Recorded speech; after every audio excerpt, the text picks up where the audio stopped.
ওই দেখো দিদি চলে এসেছে, দিদি চলে এসেছে। দিদি চল, আগে ছোট ভাইকে রাখি পরাতে হবে। এই তুই কি পাগল আছিস? ছোট ভাইকে রাখি পরিয়ে আমরা কি পাবো?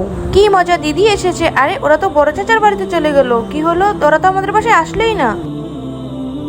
দাদি ওরা চলে যাচ্ছে, তুমি কি ওদেরকে আটকাবে না? থাক রে বাবা, কি করার আছে বল। দাদি বোনেরা কোথায় গেল? ওরা তোর বড় ভাইয়ের বাড়িতে চলে গেছে। কি বড় ভাইয়ের বাড়ি? এ ছোট চল, আমরা ওখান থেকে রাখি পরে আসবো। আচ্ছা চলো দাদা, বছরে একটা বারে আসে এই দিনটা। দাঁড়া দাঁড়া, তোর চুলটা একটু ভালো করে ঠিক করে দেই। দাঁড়া দাঁড়া, এই টাকাটা তোর কাছে রাখ। তোকে যখন রাখি পরাবে এই টাকাটা তুই দিদিকে দিবি।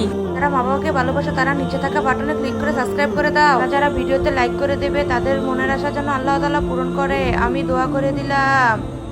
ভাই তোদের জন্য সুস্থ কামনা করি, তোরা যেন সারা জীবন ভালো থাকিস। এই নে তোদের হাতে রাখি পরিয়ে দিলাম, আর এই নে আমাদের তরফ থেকে তোদেরকে গিফট দিলাম। আরে এতে কি আছে? এতে তো আইফোন আছে। আরে এতগুলো টাকা, দেখলি ওদেরকে গিফট দিয়ে কত ভালো ভালো উপর পেলাম। আর ওই গরিব ভাইকে রাখি পরালে আমরা কি পেতাম? দাদা বোন আমাদেরকে এগুলো বললো। ছোট এখানে লুকিয়ে থাক। দাদা বোনেরা তো আমাদেরকে রাখি চা পরেই চলে গেল, তুই কষ্ট পাস না রে।